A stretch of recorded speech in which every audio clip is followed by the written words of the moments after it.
What's up, guys? Your girl Luca here, and today we're going to talk about this little back and forth between my two favorite liars, Jim Ryan and Phil Spencer. So we are all aware of the Activision Blizzard deal. We are aware that they are currently waiting.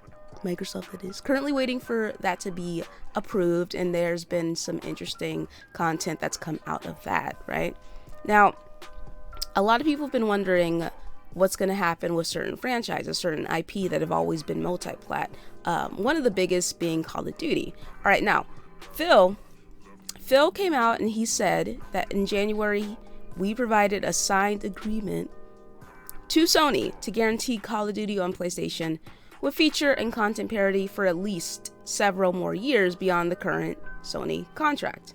An offer that goes well beyond typical gaming industry agreements, Spencer said in a statement. Now, I don't know if Phil came out with this statement as a way, like another way to appease regulators, kind of just like, hey guys, we're just letting this be known. I don't know if he said it as a way to appeal gamers, because there's a lot of people who currently play Call of Duty primarily on PlayStation that are, a little bit concerned about this, right? But, he came out with that statement. He came through letting it be known, at least to us, seemingly, that Call of Duty is going to stay on the PlayStation platform for longer than the contract. And honestly speaking, I initially read this and I was just like, yeah, okay, that makes sense, whatever, right? Like, and I kept it pushing. I am actually one of the people who is of the mind that it would not make any sense for me, in my opinion. Wouldn't make any sense for them to take it off of the PlayStation platform. I feel like that's a lot of people. It's a lot of people to be missing out on in regards to a financial stream and a financial revenue, right? But I mean, I get it. It's Microsoft. They got buku money. I get it, man. I understand. That's why they were able to make the purchase of not only Activision Blizzard, but also ZeniMax and their supporting studios. I get that, man. I definitely do. But, I was like, they're not going to do that. They're not going to take Call of Duty off of PlayStation. And they're not going to take Call of Duty away from all of those gamers, because it's just not going to happen. It's a huge multi-plat. It's a huge multiplayer multi-plat.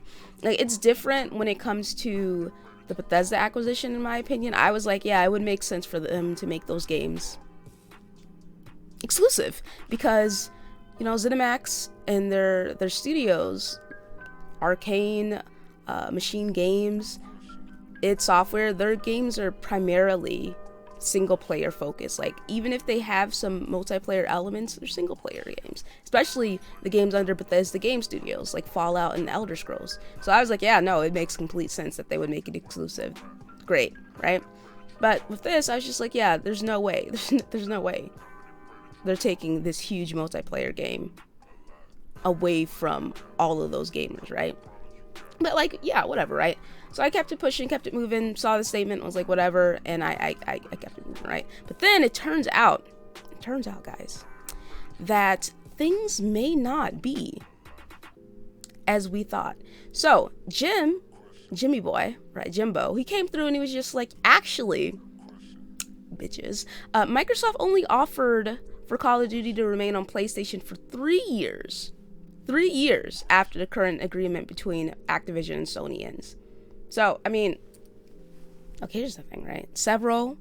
Three falls under several, the word several, whatever, right? Anyway, after almost 20 years of Call of Duty on PlayStation, the proposal was inadequate on many levels and failed to take account of the impact on our gamers.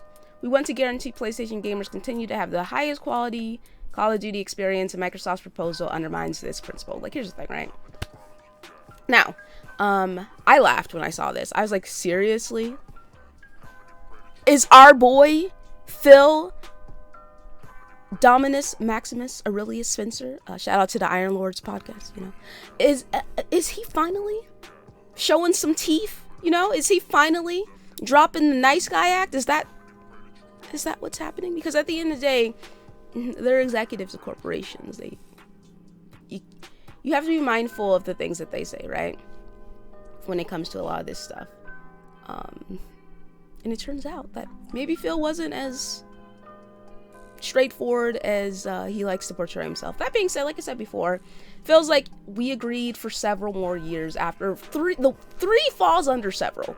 I'm pretty, what is several, like 3 or more, you know what I'm saying? I don't know, but like 3 falls under several. So maybe because he didn't put a definitive number on that, that's what Ryan means. That's what he's saying about it, but you know, whatever, right? But anyway, so hopefully, you know, they're able to come to a great agreement for themselves, of their businesses, and most importantly, the gamers. Jim being all like, you know, we care about PlayStation gamers, you know, like I think that's pretty funny, because whatever, right? But anyway, so we can just move on from that. But yeah, I personally, I think it's funny. I think it's really funny, and I want to see what Microsoft has to say about it. I want to see what else comes out about this kind of story. What comes from, like, I want to see if Spencer responds, and he's just like, you know, and like it's not exactly the same, obviously not. It's not exactly the same, but like if I was Phil, I'd probably be like, man, hey, when are we getting Final Fantasy VII Remake? Is what I want to know. You know, our Xbox gamers want to know this, like that kind of thing. I don't know. Like I said, not completely the same, but something to take into account for some people, I guess. So, I don't know, man. Like, yeah, you know, Call of Duty entries are going to be on Game Pass. Like, you know, Call of Duty is such a huge franchise. Is it big enough to get people to pick up at least the Series S over the PlayStation platform and be like, hey man, I have to play Call of Duty. Like, it's just gotta get played, man. I can't just skip out on it. Like, I'm a Call of Duty fanatic. Are there people who think like that, you know? Like, I understand that it's such a huge IP. I personally am not into Call of Duty, so I don't know, but now, Modern Warfare 2 is going to launch this year on Xbox, PlayStation, and PC, and then it's going to take a break in 2023. So, it's the last Call of Duty game as we know of. Is it gonna be this one coming out in 2024 for the PlayStation platform? I don't know.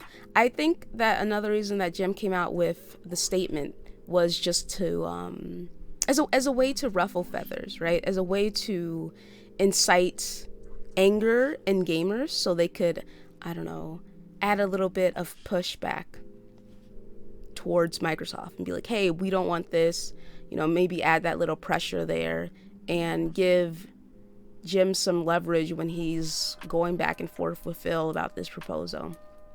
So, I don't know. It is what it is. I'm definitely interested to see what else comes out of this story, and I will keep my eyes peeled on the prize. All right, catch you guys for another video. Peace.